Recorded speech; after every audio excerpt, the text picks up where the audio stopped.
Good evening. Welcome to tonight's event. My name is Melissa Poston. I'm the Children's Buyer and Events Coordinator at the Novel Neighbor Bookstore in St. Louis, Missouri.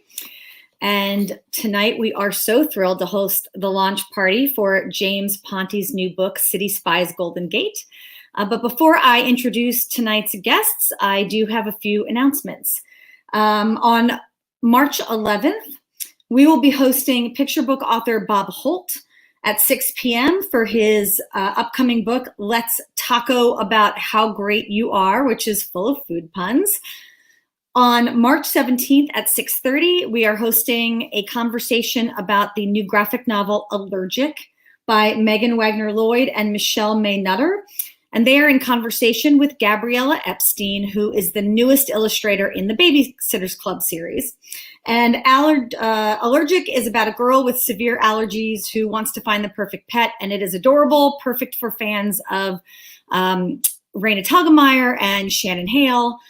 And speaking of Shannon Hale, on March 29th at 6:30, we do have Shannon and Lewin Pham, who did Princess in Black and the Real Friends, Best Friends graphic novel series. They are here for their new picture book, Itty Bitty Kitty Corn. But tonight we are here for a very special event. James is actually the last author that we hosted in person before everybody shut down, and that was just a year ago. So we are thrilled to have him back tonight for City Spies, Golden Gate, in conversation with two of his good friends. Chris Grabenstein is the New York Times bestselling author of books like the Mr. Lemoncello series and the Wonderland series. He's the co-author with James Patterson of the #1 bestsellers iFunny, Treasure Hunters, Jackie Haha, and many others. His most recent middle grade book is The Smartest Kid in the Universe, which came out in December. And his upcoming book with James, Scaredy Cat, comes out on March 15th. Chris's book Shine, incidentally, which he co-authored with his wife JJ, was recently named a finalist for the 2021-2022 Mark Twain Reader Awards right here in Missouri.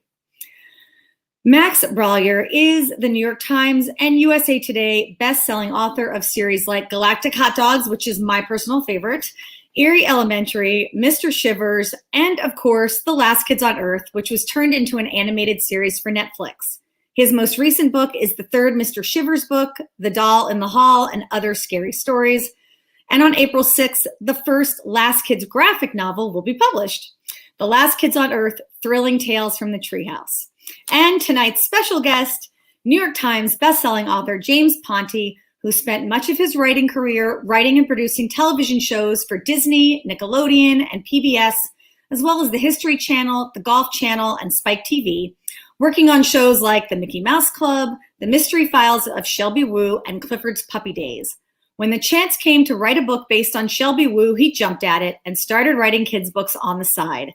Now writing books for kids full-time, he is the author of the Dark Days series, the Frame series, book one of which did win the Mark Twain Award, and now City Spies. We are here to celebrate book 2 in that series, Golden Gate, which finds Sydney, Rio, Paris, Brooklyn, and Kat investigating a potential mole in their organization, which takes them, of course, to San Francisco. Please welcome James and his friends, Chris and Max. Happy book birthday, James! Thank you. Thank you guys for coming and being part of this. This is so incredibly nice of you. And look at us up there. We look kind of like Charlie's Angels. I don't know. On your window, Brady. So I really, am excited to be back here because it was at, like she mentioned, the last live event they had was also the last live event I had. So that was for last year when I was out promoting City Spies. I was in St. Louis and the NBA shut down that day and things were going, and I had my last live event was at the St. Louis Public Library, and I'll never forget. There was this one girl in the front row who was awesome, and I asked her what school she was from. She goes, "I was supposed to come here with my Girl Scout troop, but they didn't feel safe, but I wasn't going to miss it." And I love that kind of spirit of of people, and so it's great for my first launch on now for 2, which is City Spies Golden Gate, to be back with Novel Neighbor. And I just have a huge thank you for Chris and Max because I give them no warning. I just wrote to them and said, hey, would you guys come do this thing with me? And within minutes, both had said yes, which means either they're really bored or they're really nice, or probably both. So, Chris, where are you joining us from? I'm joining you from New York City here, and this is the little room where I do all my writing.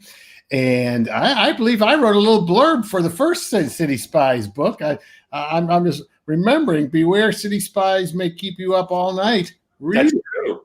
That's true. Yeah, and I don't give blurbs all the time. Did you do that, or did JJ do that? Because I think JJ was actually the one who was the first fan that convinced you to help me out. And Max, where are you coming to us from? I'm in Los Angeles in my little fake trailer, fake RV, where I do all my writing. So this is a new location for you, right? How long have you been in Los Angeles? Since September. So, and how do you like it so far? I used to live in LA. I know you've only lived there during quarantine, but are you happy with the move from New York? It's so far extremely, like, especially with quarantine. There's a yard now. There's not just like a tiny closet to sit in. There's a larger closet to sit in. Yeah. Well, so I'm excited. Today's the book birthday, so it's exciting because. How are you celebrating? I'm celebrating. I did school visit earlier today in Missouri, around St. Louis. I snuck out and bought a couple cupcakes, which later tonight I will eat with my wife. And instead of birthday cake, I figure cupcakes a little more responsible for the middle of the week. And it's been great. A lot of social media today, so that's a lot of fun. I want to give Chris one warning. I was on a panel with Max recently, and totally out of nowhere, he happened to mention that he won an Emmy for Last Kids on Earth, and he happened to. So Max, why don't you just get it out of the way? I know it's got to be. Let's see it. Let's see the Emmy. Let's see the Emmy. Oh, yeah, that's very nice. But it is great that you've got Last Kids. It's always nice to me. Just always an audience both ways. And today I had an article come out in the Nerdy Book Club, and I mentioned both of you in that article. I read that. Yeah, that was very interesting because I did not realize we all had sort of writing for television, commercials, movies, that kind of stuff in our background. We do. I think a lot of middle grade writers do. And I'm wondering from you guys, how does that kind of TV, or I know, Max, you majored in film like I did, I think, right in college. How does that impact now that we write books? How does that shape the books that you guys write? Well, I worked in advertising for almost 20 years, and my first boss in advertising was a guy named James Patterson, who maybe you've heard about. And he taught me a really valuable lesson. Very first, he was the big boss. He was like the executive creative director of the ad agency, and I was the junior copywriter. And we had this big seminar one day, and he came in and said, "All right, I'm going to teach you how to make $1 million a year in advertising." And back then he had a big beard, big bushy beard. And he said, "The secret is," and before I could say another word, this guy came running into this conference room on Madison Avenue and slammed a banana cream pie in Jim's face. And he had all this stuff stuck in his beard, and he cleaned himself up. And he said, "All right, I just showed you how to make $1 million a year in advertising. Throw a pie in their face, and once you have their attention, say something smart." So I think, he also said, always write as if no one wants to or has to read anything you've written, because when we did commercials, we were, if it was a radio commercial, you had like 2 seconds before someone pushed the button, or in those days it was remote. So I think that a whole idea of grabbing people's attention comes from working in film. And what about you, Max? Did the stuff that you learned in film school help with because your books now the new book is going to be a graphic novel, so that's almost like a storyboard, right? But yeah, the new book, the next one that comes out on April 6th is like is graphic novel style, like panels, colored art, but it's like a collection of short little tales that like you never heard before. And then the next like main book in the series that sort of continues the main journey adventure is still in the same format, but it's very like writing the graphic novel script is like writing a television script or a movie script, which is sort of nice. Like I like it. I like having just do the dialogue. It's fun, but then I kind of end up missing sort of the other stuff. But then when I'm doing the other stuff, I'm like I just want to do the dialogue. And I'm like very much like a servant to like structure, and I use like film structure for each of the books, like or like sort of traditional, like I follow those beats, and then I try to like veer away from them now that I understand them more. But I find that like without like that sort of like clothesline to hang it on or whatever you want to call it, like I'm totally lost. Like, yeah. It's funny. I do that too. So for those that don't know, in film, there's a very strict structure, 3-act structure, and some people really break it down very specifically. And we won't get into the minutia of it. But what there are certain rules of film that I find myself trying to use. And so for instance, in my new book, as we're talking about that today too, in my new book, one of the things that someone once wrote on one of the like Goodreads or something that, it took a while to get into the first book, but then I loved it. And I thought, well, I don't want people to take a while, going off of what Chris was saying. You want to grab them quickly. And it's kind of hard in the first book of a series where you're introducing characters. So I thought, I'm going to think like I would if I was writing a movie. So book 2 starts with the hijackers stepping foot on the research vessel in the North Sea in the first paragraph. I thought, okay, we're going to start big and try to keep that pace going on in the story. So that's a lot of fun. For those that don't know, the whole idea of City Spies is it's a story about these 5 kids from around the world who've all fallen through the cracks of different cultures, and they are adopted by more or less by a British spy who raises them as the only way he knows how, which is as a family of spies. So they go on these missions. And the title City Spies comes from the fact that what they do as their code names are all the cities where they're from.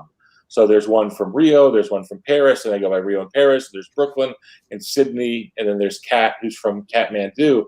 And it's a really fun, that what is different from film, which is great, is I don't have to worry about a budget. So I get to have, the Eiffel Tower and the Golden Gate Bridge and Alcatraz, and I don't have to worry about, that's going to be expensive to do all that stuff. But it is certainly really fun to write all that stuff. I have the budget. I have to worry about a budget, and because it's similar, because I know that because it's like an illustrated novel, so there's like, it's not a graphic novel, but there's text and art, and so I know that I have like 150 is my like limit of illustrations to use, and I know that like the big crazy scenes can take a lot of time or will break Doug, the illustrator, understandably. So like I weirdly end up again, like just like I did like working on the TV show or like on a movie or something, where I do have like a budget for like, it can't all be, which is probably better because otherwise it would all just be like big, like a big nonstop big action. No one would actually like it. So I like that when I'm forced to be like, oh, the characters have to like talk about feelings, and then the books actually become okay. So I weirdly end up though with that budget because of the illustration like count, and also knowing they can't all be big 2-page spread illustrations. There's kind of like little side gags and stuff. Do you in your process pick what's going to be illustrated? Yeah, yeah. Okay. For this, like I write a series called Erie Elementary, and there it's a little bit younger, and the art is there to sort of like support and like guide the reader, and there I'm not. But here it's like so sort of integral, where it's like, like those like Simpsons like cutaway gags where it's like, and then I was thinking about this, and then it's like boom, and like Jack thinks about something really dumb, and like that's illustrated, so it's very much like boom, boom. But then there's still like totally moments where Doug or the or Jim, the designer, will be like, this should be illustrated, or this one is dumb, Max, get rid of that. Right. I have the same like budgets when we do the new book coming out. Dog Squad has, I think, 60 pictures in it. And when I work with James Patterson, the iFunny and the Treasure Hunters, it's like we write an illustration for every chapter, but they don't do them all. So there are budgets in these things. It's funny how that is. Yeah. And some of it's time too. Sometimes the illustrators just cannot get the things, more than 60 done in the time frame that you have. Yeah, that is like the budget. The budget is like the time that it's going to take, and because I'm always so late, the manuscript, and like the more that I'm mean with like, this monster has 745 eyeballs, and we have to see every single one. Like the more often that I would do that, the more it's like then something else going to be sacrificed. I think that it's funny. We write similar there's certain similar elements to the books that we write. There's humor, there's adventure, there's larger than life parts. But there's obviously different. Well, the process is different from what you guys are talking about than what I do. Each of us has. I'm kind of mine's dark. I feel bad. I didn't light the room properly for a guy who had a film background, but I love the workspaces that we're in. So Chris, tell us a little bit about tell us about your workspace in your day. We have like an 800 square foot apartment in New York, which is, tiny, about the size of most people's basements, I would say. So it's a 2-bedroom apartment. We turned this bedroom into a place where I could work all day. And behind me, I got some of the awards the books have won. And I think that's one copy of every book I've written is on that shelf. There's 60 some of them up there now. Yeah. And then going around the country to collect things. Get my graphics here. That's Spud, the Potato Man. That's from a very nice librarian in Idaho who saw me coveting her Spud doll, and she said, "Oh, you can take it." And that's my first typewriter up there. That was my mom's typewriter, and that's where I used to write my first stories. That is not a real Edgar Award up there. That's just an Edgar bobblehead doll, but you've got an Edgar Award behind you there, which of course is the premier mystery writers trophy there. And Edgar was from Boston, so I figured he was a Red Sox fan. Yeah. But he lived in Baltimore, so maybe an Orioles fan. My editor may be watching, and she's a Yankees fan, so she probably doesn't like that. So yeah, I come in here every day and I try to write 2,000 new words, and I start the day going over the 2,000 words I wrote the day before. I think that again comes from when you work in advertising.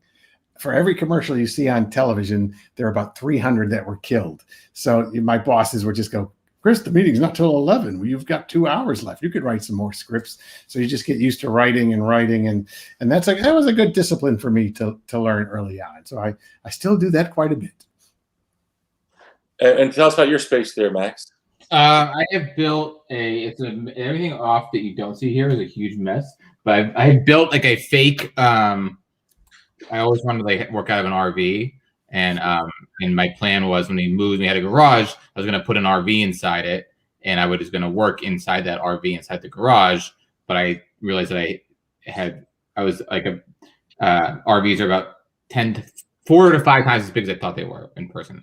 So I had a friend of mine build me a fake one, which I'm in now. So I don't know how much you can see of it, but it's like this sort of weird thing full of toys, and it's a whole hot mess. And then out here, it's like I'm working right now on a new book, so you can read it all. I've made like a grass thing that's supposed to. It will someday soon be all very nice and. One thing I saw there that goes back to what we talked about earlier, a total film technique, which is the writing with cards. Right.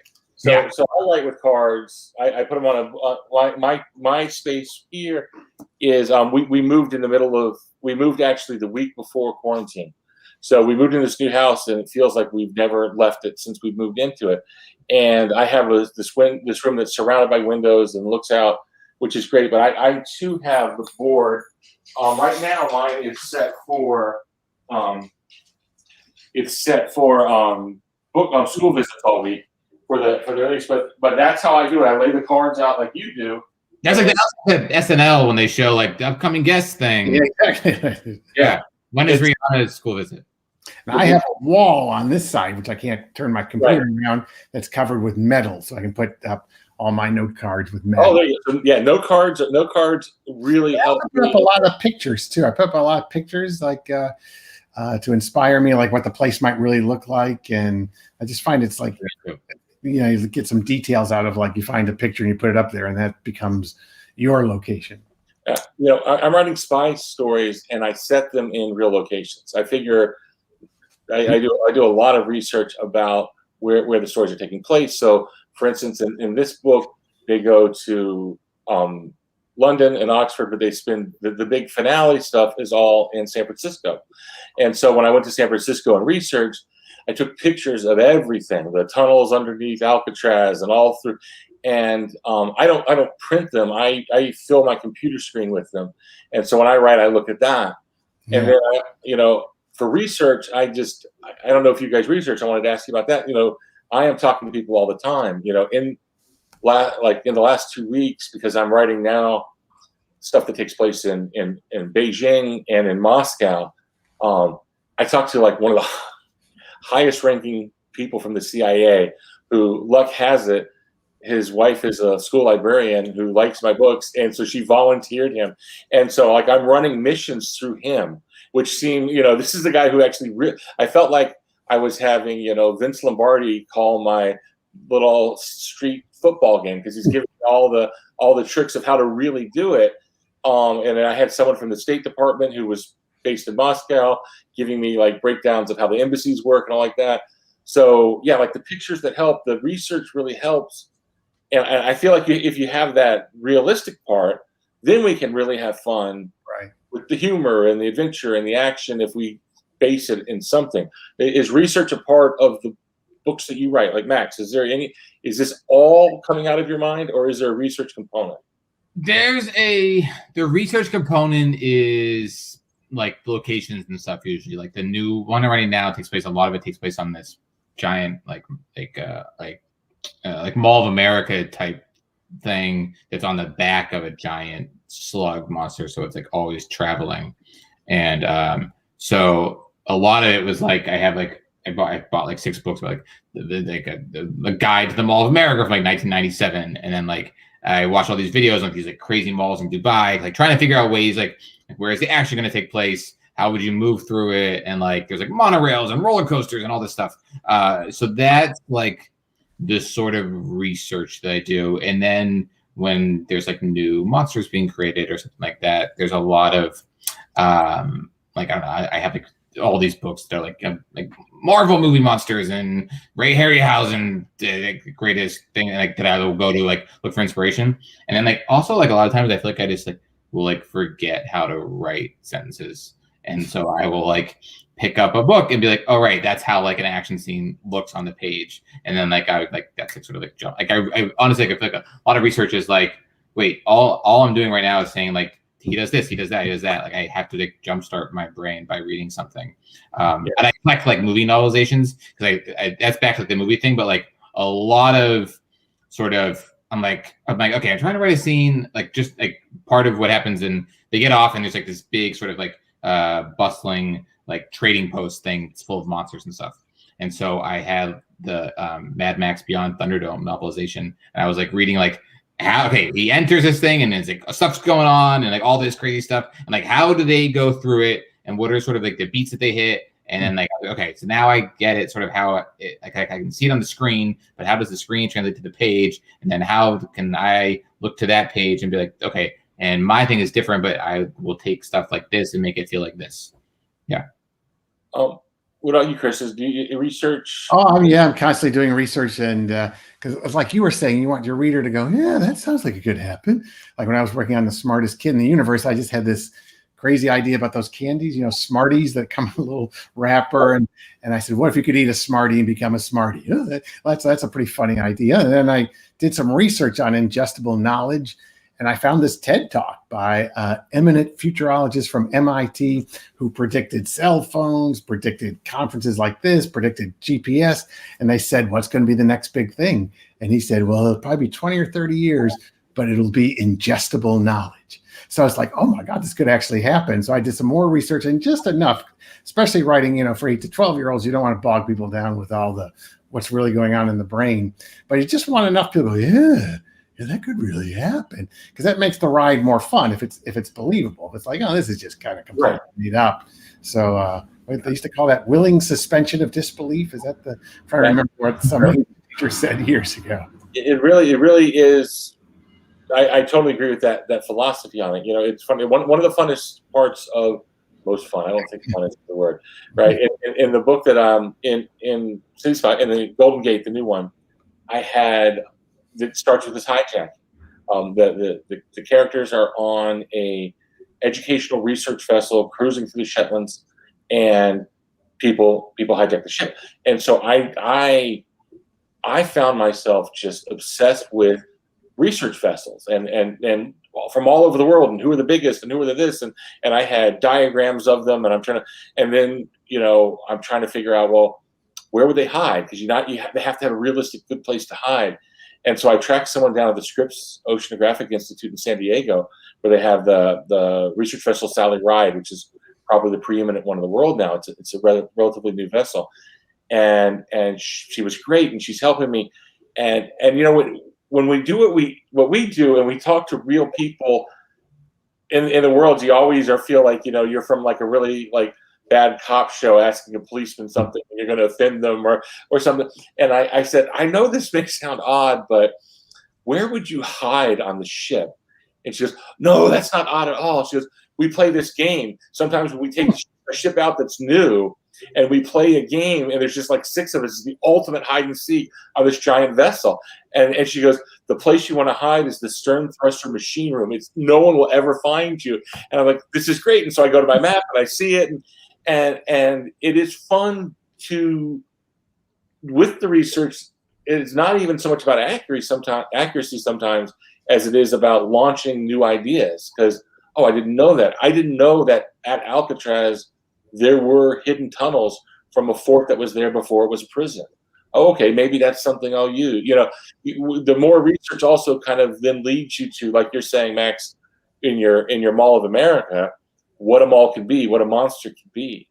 One of the things that, you know, we talked a little about COVID at the beginning in the sense that this was the last place I did a live event. Chris, where was your last live event? My left, we were doing Shine, which I'd forgotten is nominated for that Mark Twain Award. Yeah, that's pretty cool. The one that I won last year? Yeah, we did that last year, and my wife and I wrote that together because she's like my first editor on all these books, and she had an idea for a story. I said, let's write it together because she's an actress, a performer, so she knows a lot about character and dialogue and could like become all the characters in the story. So that was a lot of fun. And we went to her old middle school. My last school visit was her old middle school where she had been a kid and stuff. So that was a lot of fun. And it's kind of neat to look at the pictures. Like, will we ever get back to that where we're like hugging kids and shaking hands with kids and stuff? And it was a great day. What about you, Max? It was North Texas Teen Book Fest was the last one, and then where we met face to face. I think we had known each other virtually, but that was there. And then I think from there I'm trying to think. It was like that, and then got on a plane, and it was like, oh, this is weird. And then Tom Hanks got it. That was the night. That was the night I think everything. Yeah. It was like, Tom Hanks that I've got. When the NBA shut down, I was like, this is weird. This is weird. Well, I bring it up because one of the things that has surprised me during this past year is, in the midst of all our quarantining and isolation and all, it feels like books have been more important than in a long time. Yeah. You know, people always talk about, and yes, I know there's streaming on television, and we all love TVs and movies, but it's like TVs and movies haven't been the same. The thing that has been kind of persistent, the books have been persistent. What have been kind of your book life during this past year? What any key moments, any key things you've noticed, and maybe I'm getting too Barbara Walters. I get not a lot, but I get a couple emails a week from kids who say thanks because the story can go anywhere. Even if you're trapped inside, you open up a book and you can go to a fantastic world filled with zombies, or go on spy missions, or become the smartest kid in the universe. So books have always been that gateway into another world. And I tell everybody, so how's this affected you? Say, well, we writers were kind of living the quarantine life to begin with. You're kind of on lockdown all the time in this little room for like 6 hours a day writing stories. I miss being able to go out and do something after that, but it's actually been very productive. It's been a very productive time. What about you, Max? It's been like, there's been moments where I've had it's great. Like nothing. I have no options to do anything else, so it's like I can just write and get stuff done.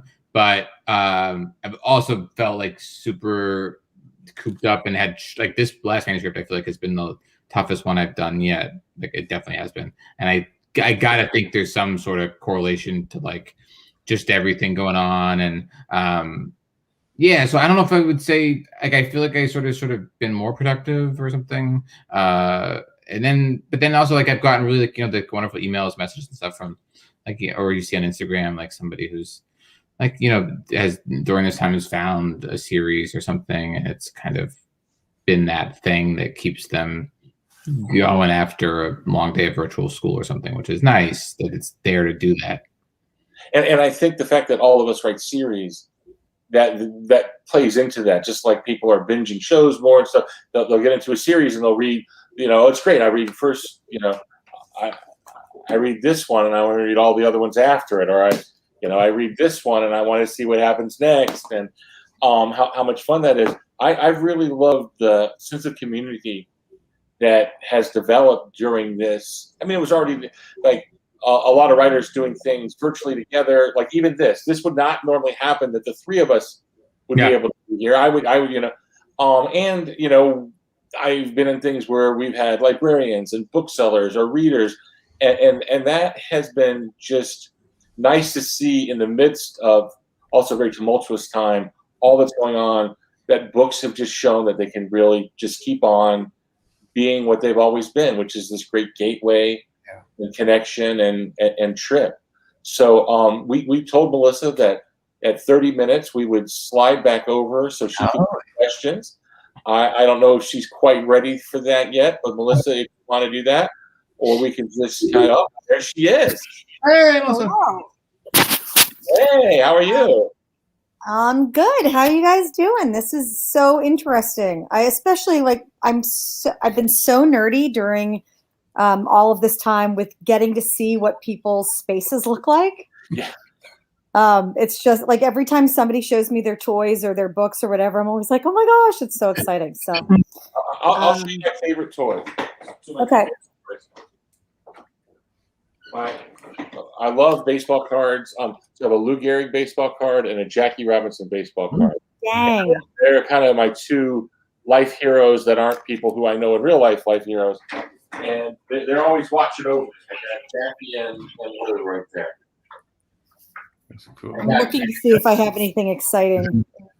I like bootleg action figures where it's like people like hand make them and you can buy them, and it's like this is from the Burbs, and it's just a pile of garbage and it's thing. And it's music. I never seen that. I never seen someone beat a pile of garbage in the street before. I will tell you the most unbelievable thing, Max. I wrote the subtitles for the Burbs. That was my very first job. What? Really? Oh my goodness.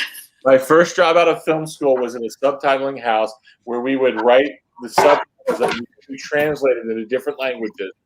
And The Burbs was like one of the very first movies that I did. I want to watch the subtitles on tonight. Is it still the same subtitles, you think? Is it still because that was before closed captioning. I wrote the subtitles, and what our job was and why they wanted writers was you would have to explain all the slang for whoever translated it. So I did a movie called Everybody's All American, which is about football, and so I would have to explain all the football terminology so whoever was translating it into Farsi would understand what was going on, in the specifics of the jokes. The hardest ones were the really urbane comedies because you would have to break down jokes. But anyway, I digress. But so the Burbs. And what about you, Chris? You have a toy you're going to show? I was trying to get it up and over in this. It's a baseball one. I don't know how this Random House has some kind of connection with the Brooklyn Cyclones, and they said we want you to throw out the opening pitch. And I had not thrown a baseball in like 20 years. But JJ organized. There's a place here in New York down in the basement of a building where they have like a pitcher thing, and the guy taught me how to do this thing where you go, you have to do it like a catapult. He said otherwise you're going to throw it in the dirt. So I went and I practiced, and like 20 people from Random House were up in this booth, and there's only like 1,000 people in the stands. But that was a very, very scary night. But I threw it and it crossed the plate and just went barely outside. This is the first pitch for the Firefox game, Fire Frogs. I threw that on June 17th. So this is the launch for Framed. I got the same thing. I got called out to a minor league ballpark to throw the first pitch on Literacy Night. Nobody taught me the catapult, though. But I had this very tall catcher, and he just said, if you get it anywhere near me, I'll catch it and make you look good. And so I just I think it was the week after that guy did that very famous one that went very wide right. Hit like an umpire or something. Hardly it was there. So, okay, questions. Melissa, do we have any questions? Well, we do have quite a few questions, and I'm actually going to ask the most recent one first because it's relevant to what we've been talking about. Lincoln, who's 11, wants to know, Max, is that the Louisville Slicer over there?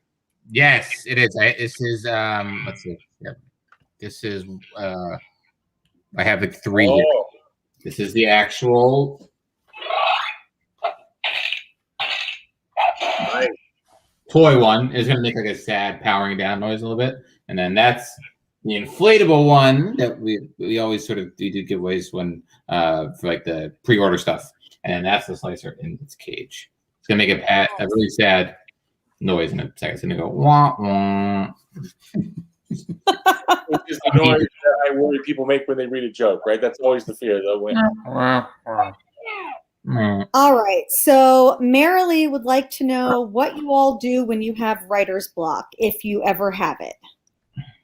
Well, I did improvisational comedy for like 5 years before I started writing advertising. And when you do that, you're taught a little trick, which is say yes and move the story forward. So whatever your partner throws at you, say yes. So when I write, I do the same thing. I play yes and in my head because I know that I'm not going to get it right the first time. And if you give yourself permission to write a really bad, terrible, stinky, no good first draft, you'll never have writer's block, because writer's block comes from saying, I got to make this perfect. I got to find the perfect word. I got to make this perfect this time. But my book, Escape from Mr. Lemonshell's Library, I rewrote 50% of that book 8 different times. So no one's going to get it right the first time. I think of writer's block is like cereal. It's really easy. Like this morning, I went to get cereal, and we have 2 boxes. And so you pick the one you feel most like. I think writer's block is when you're at the grocery store and there's like 200 boxes and you don't know. And it's really, I think a lot of people think it's the lack of ideas, but I think it's actually just too many. So like Chris, I think it's just pick one and then see where that one leads you. And if it's wrong, you're not going to get too far. Right. Yeah. I tend to think writer's block is sometimes my subconscious saying, the last 1,000 words haven't been so great. Maybe what you really want to do is, before you keep driving through the woods, go back and look to see if you should have taken the left turn. Yeah, when I get, it's never it's not usually the lack of ideas, but like or not really ever. It's like it's usually like a structure plot roadblock. Like I don't know how to get, like I know that character A has to get to this location and character B has to meet them too, but like what is the way that it happens that's realistic? And then like if I can't crack it, I get like, then I'm just like, I don't want to look at my computer, and or sort of like sort of try to fix it to the point of like breaking everything else in the story, which is something I do a lot, and I have to rebuild it again. I always go back to like my big board if I feel really blocked and be like, there's something missing here. There's a note card that's missing for a reason. And I think too, I don't know if you guys, I find like, say a chapter on my screen works out to be 9 pages or 8 pages or something, that I spend almost 50% of the time writing the first 2/3 of the first page. It's like that. It's the trying to get the mechanism moving through that part of the story, and then once it goes, it kind of goes. So I don't know if that's a similar thing. All right, Melissa, what else we got? All right. Deborah would like to know, how do you tie everything up in the ending to give the reader satisfaction? Or do you? I don't. Mine usually do. I think one of them, 2 of them have left like a cliffhanger. But, that's the thing. We all plan this stuff out. I think we're all kind of, since we have sort of, I myself have also studied a lot of like film structure. And I kind of know where I'm going before I get started. And it's always easier to plot a course if you know where you're going. So it looks like we're tying it all up, but in fact, we knew where we were going, and we sort of we tangled everything up at the beginning, knowing that the threads might come together at the end. I'm not as much of a planner, maybe, as Chris is. I have the very end planned, and I have broad strokes in the second half planned. But yeah, everything is introduced usually with the idea of how it will tie up. So or I'll write notes like, this note will make no sense. It says creosote as a clue. And I have a line where they're on the subway and they talk about the smell of the subway. And we find out that all subways smell the same, no matter how good they look, no matter how clean they are, because the wood in the subway is soaked in a chemical called creosote to keep it from rotting. That may be, so I like that thought. I thought, that may tie up later. So I just put that, and it's been on my computer for over a month now. And it may not lead to anything, but if it does, it's because it's on the note. And I got like 12 of those little notes. I have so many notes from working today. A lot of notes. Wait, what was the question about? What were we talking about? I got tracked. I started thinking about this actual note that I was stuck on. I thought I knew I had a solution to it, and then I was we were talking about something really Time things up, Max. Time things up. I always know where it's going. Like I have a plan for the end of each one, but now they are all still ending like cliffhanger. They all have a cliffhanger. So I hope to wrap up like whatever the little like the emotional like journey of the book is, but the big mechanisms like of bad guy forces and stuff are left in the cliffhanger moment. All right. Laura would like to know, how do you come up with the personalities of your characters? Let's not always go in the same order. Max, why don't you go first? I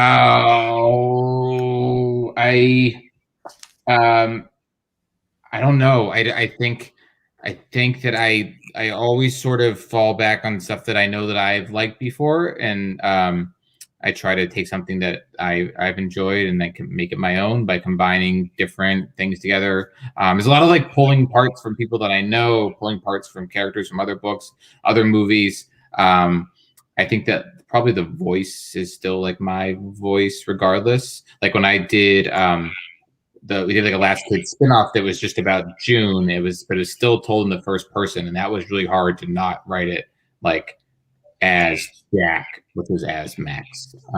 So yeah, I just pull from stuff, I think. What are you, Chris? Well, I think writers were like big sponges. We're always soaking things up and watching people. I once had a T-shirt that said, "Be careful what you say. You might end up in one of my novels." And I used to be an actor when I was in college. I did a lot of theater when I first moved to New York. And so a lot of the tricks that you learn creating characters on the stage can also help you create them on the page. Just observing a quirk like the hero of The Smartest Kid in the Universe, Jake McQuaid. I got that. His whole character came into my head when I was walking like 79th Street and Amsterdam Avenue near here. I was just walking, and there's a school there, and school must have just let out. And this guy came walking across the crosswalk and had his cell phone up on this ear. And he's like talking with somebody, and then someone came this way and he knocked knuckles with that guy.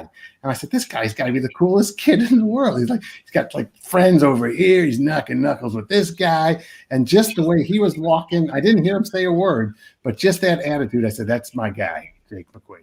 You know, I think too, people often say, who's this character based on? And I think that's a tendency maybe of aspiring writers when they're young. Maybe when I was in high school and I was trying to write, I would do that. And that's not what it should be done, right? And at least in my opinion, because then you're worried about, well, what would Chris do? And it's more like, oh, I like this part of Chris and this part of Max and this part of Melissa, and I'm going to roll it all in. But for me, all of that comes from questions. You know, it's like, you know, so I have 5 main characters in the City Spies, and they have to each have distinct voices, and they have to each have distinct skills and weaknesses. And it's really asking, well, what would be handy? You know, I need someone who's good with codes and puzzles. Well, who should that be? Well, what else would they be good at? Well, what? And then all of a sudden you start to have around, and then you have to make yourself ask, well, what would be their blind spots and their weaknesses? What trouble would they get into that maybe this character then can help? Because really what you want it to do is you want all the characters to come together and be stronger by being a team than any would be individually. So it's a lot of questions for me, and but like Chris says, I ask questions nonstop when I meet people because I'm just fascinated to learn where they're from and what they do and how they do that. And you know that Chris is from Tennessee and Max was born in Pittsburgh, but he grew up in Massachusetts. I mean, I know this because when I sat with them at dinner at the different times, I grilled them like I grill everyone else to find out what makes them tick. Don't grill me at dinner. Don't grill me. For dinner. I sometimes I'll be at a school visit and I'll see like that kid like doing the thing, and there's like a 4th grader, and I'll be like, man, I'm so intimidated by that 4th grader. That kid is so cool. I'll ever be, or I'll be sitting there and like I'll be getting ready to do like my PowerPoint, and there's like 2 like really cool like 5th graders, and I'm like, God, I don't ask a question because I'm terrified of those two. I still absurd. to awkward middle school, elementary, high school versions of me on these school visits, and I'm just like blown away by like, wow, that kid really got it. Like I know exactly what you're talking about, Chris, when you saw that kid, because it's just like, how can that be that you can be all those things at once? Yeah, because none of us were that. None of us were that. No. Since we're talking about characters, Steph Wade. Hi, Steph Wade. She's a picture book author we've done events with. Wants to know if you see yourselves in any of your characters. Oh, you know what I've noticed is my wife sees herself in the coolest character in every book. She's just about to come walking. So, I try to put the awkwardness that was very real for me in all the characters. I try to put the fears that I had at this age in all the characters, and so hopefully I'm in a little bit of all of them. But I think I tend to, because like Mac was saying, I see these kids who are so together. This generation now is so confident. I don't know where that came from. I certainly didn't feel it, but I want the vulnerabilities that I feel, because I feel like that's the greatest thing that we can share. Is that not, oh, here's the great stories we know about ourselves. Oh, here's where I really messed up, or here's where I really was scared. Yeah, there's a little bit of me, I guess, in all the books by all of us.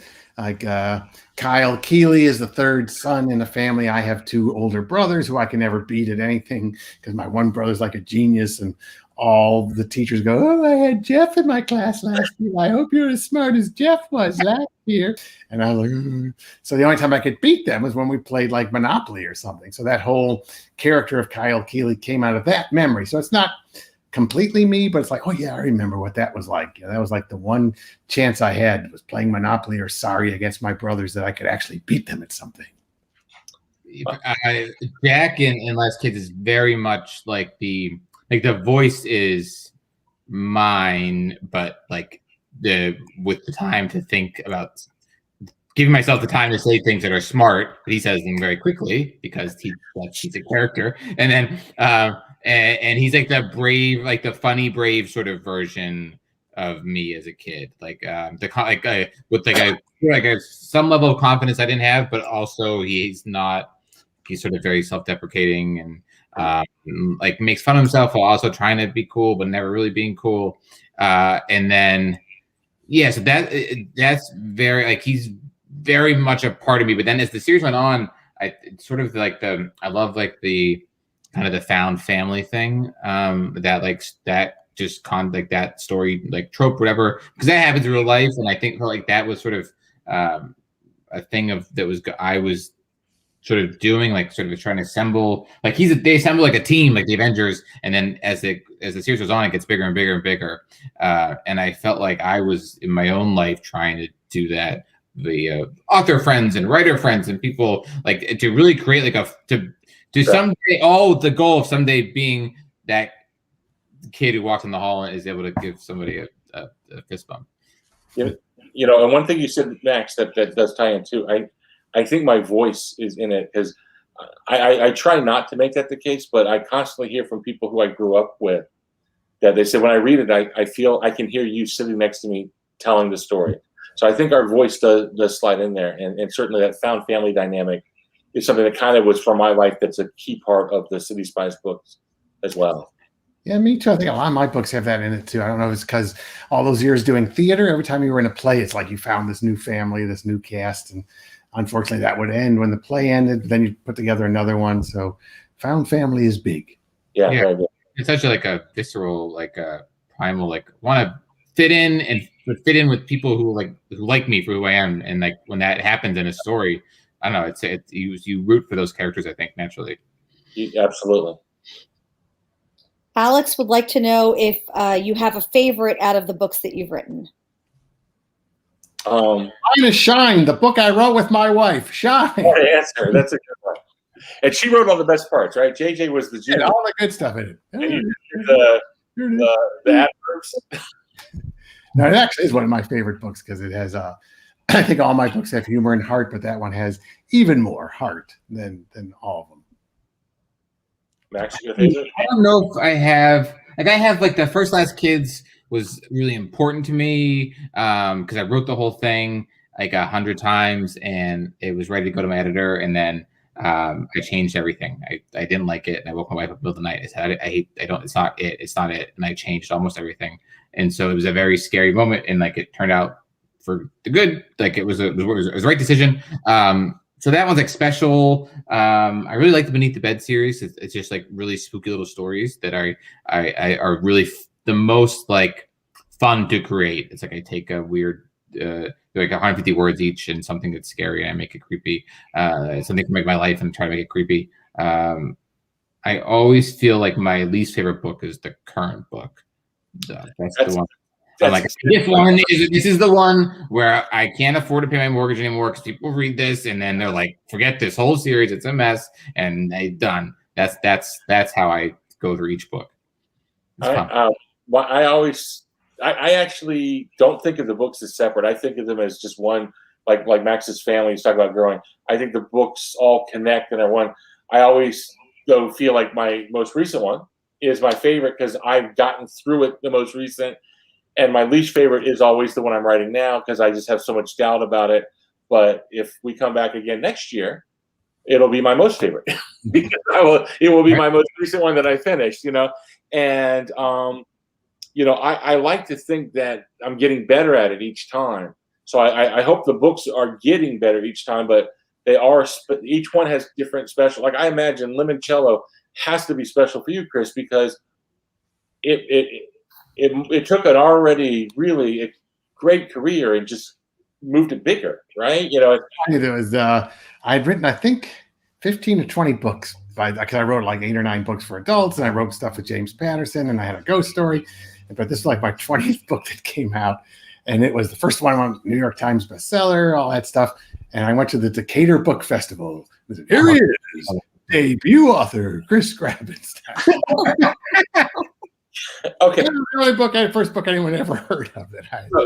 So I'm going to sneak in a question here because you mentioned that.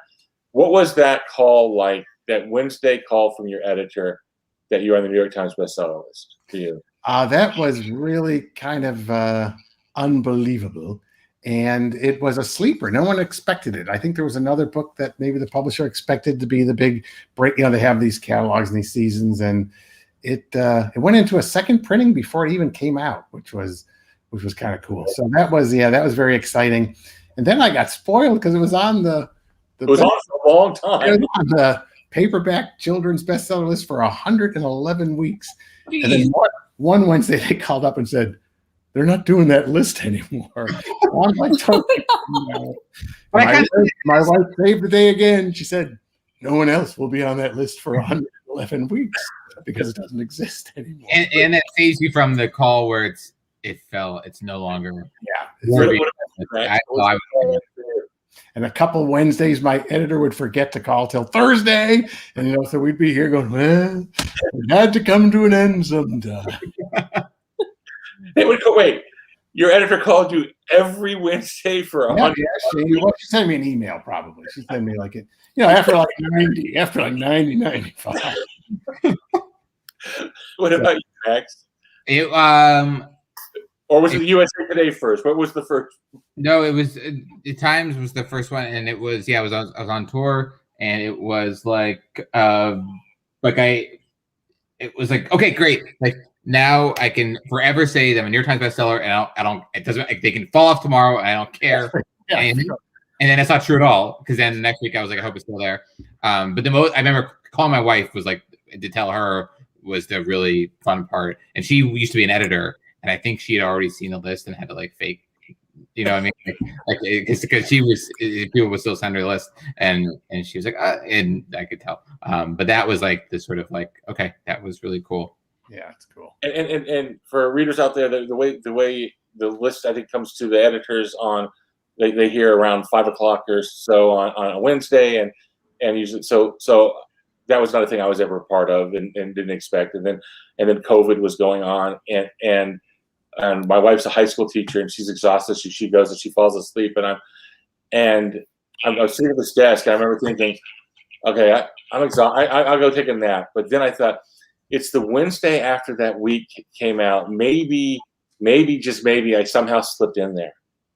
And then I'm sitting in this chair, I'm going, you are such an idiot. You're not make the New York Times bestseller list. That's not who you are. And so I went and I thought, I'm going to take a nap too. And I laid down, and 2 seconds after I laid down, the phone rang and wake my wife awake. And so I just grabbed the phone and I ran out to the hall and I'm like, yeah, what's going on? And it was surreal. It is, and then I didn't expect it. And then last week, City Spies, the paperback got on, was number 3 on the It's amazing. Was amazing. And so it is great, but it's made possible by independent bookstores like the Novel Neighbor, where people go to the trouble of, when no one have heard of us, when they still think you're a debut author on book number 20 or whatever, and they say, here, you might like this one, you might like this one, and they'll tell us. And so, Melissa, thank you for hand selling that week. So that It was all me. Yes. It wasn't all you, but certainly some of it was. So. All right, we've got a bunch of kids asking process questions, so I'm going to kind of combine them. We've got questions from Michael, Joanna, and Alicia, and they want to know about the research that you do beforehand and how long it takes for you to write a book, and if you have a particular process you use, like Max's cards. Does anybody outline, that kind of thing? Well, I outline like crazy. I usually spend, because now I'm working on like 6-7 books a year now, with the ones with James Patterson, the ones I do. So I outline like crazy. So I used to not. I used to be what they call a pantser, where you'd fly by the seat of your pants, and I've kind of improvised my way through it. And I realized that I was writing an outline while I was writing a book. So I've gone back. I do a lot of that. And my books, I take about 4 months to do a first draft, and then I go back and forth with my editor 2, 3, sometimes 5 times with editorial letters. And those are the ones you write with Patterson, right? Those are the ones that you write on your own. Yeah, for myself. With Patterson, we go back and forth. He does the whole outline. He like blocks out the whole story. Then I execute like 10,000 words a month and send it to him. Then he calls me up, and the best calls are, great, keep going. The worst calls are, do you have a pen and a pad of paper in hand? Going over stuff. And so then once I do, so I'm basically working with him on the first draft, and then he does the final draft by himself. And then we get editorial letters later, but I work with Shana Corey at Random House, and we go back and forth 4 or 5 times, but she's great. She's done about 16 of my books now. So it's cool. That's really great. Yeah, she's really good. You start understanding each other's lingo and shorthand, and you can tell what's really about it. Because I think when you get notes, it's almost like being an actor. It's like there's something wrong, but what they suggest may not be the right way to fix it. So you have to sort of analyze, what is the problem with this point? And then, I know how to fix that my way. Yeah. What are you, Max? I move from the cards to like a bulleted outline that is sort of every chapter. Like I walk myself through this scene, like whatever it is, the chapter, the scene, like everything's like a scene. I walk myself through the scene like I'm watching it on TV, like I'm watching on a screen. Imagine myself like what it would be like if I was watching it, and I bullet it out. And by the time it's bulleted, by the time there are a bunch of bullets, it's almost it's getting close to the word count of the final book.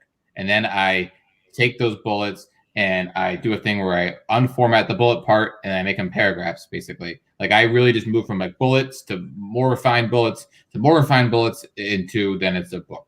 And then like as things go, I will be like, I'm on the 5th draft and this scene isn't working, so I have to go back and bullet out a new version of it. And then it's like a lot of bullets.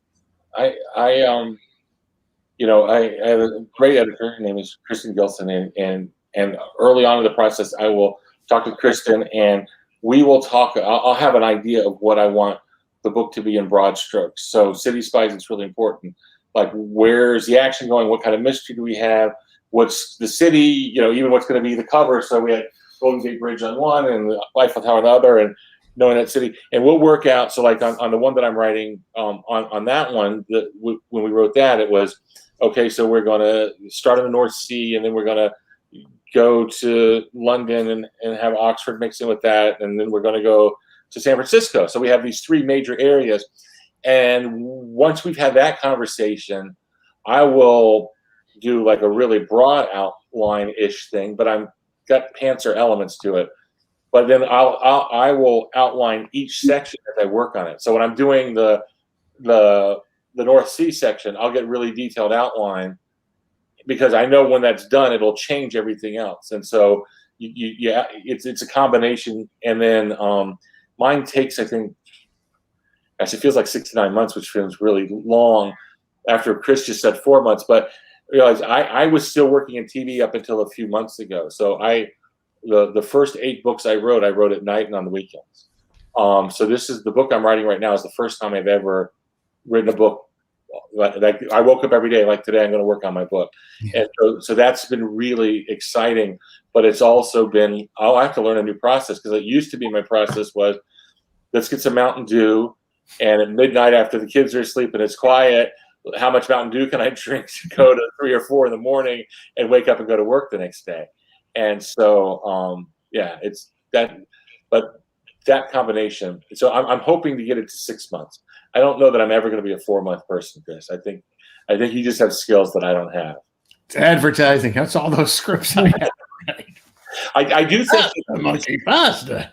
The script writing that I did when I worked in that line, we did write very fast. So I think there are times when I still have that gear and can write quickly. Yeah. All right. Well, I think we're out of time. Okay. So I want to thank everyone for tuning in. I want to remind you that we do have signed copies available, not just signed book plates, but we actually have signed books, which is awesome, in stock right now. And you can also pre-order Chris and Max's new books as well, either in person, on the phone, or on our website. Thank you both, Chris and Max, for coming and having this conversation with James. And James, happy book birthday. We're so Happy book birthday, James. celebrating this with you. And it was so great to have you last year. And hopefully we will have you all in person. There we go. Yeah. What I like to call the after times. Melissa, are we? I don't want to speak out of school. Are we doing book club too? Is that? Gosh. Okay. Thank you, James. Okay. Yeah. Yes. Sorry, I wrote it down and everything and forgot to announce it. City Spies Book 1 is out in paperback, and it is our next tween book club pick. And James is going to come to our book club, which is awesome. And that meeting will be April the 9th at 4:30 Central Time. So anyone who has read City Spies or would like to read it between now and then is welcome, and we'll have a great Chris tween book Grabenstein club read it. There we go. So you should be like Chris if you haven't read it yet, and tune in for our tween book club. It's going to be awesome.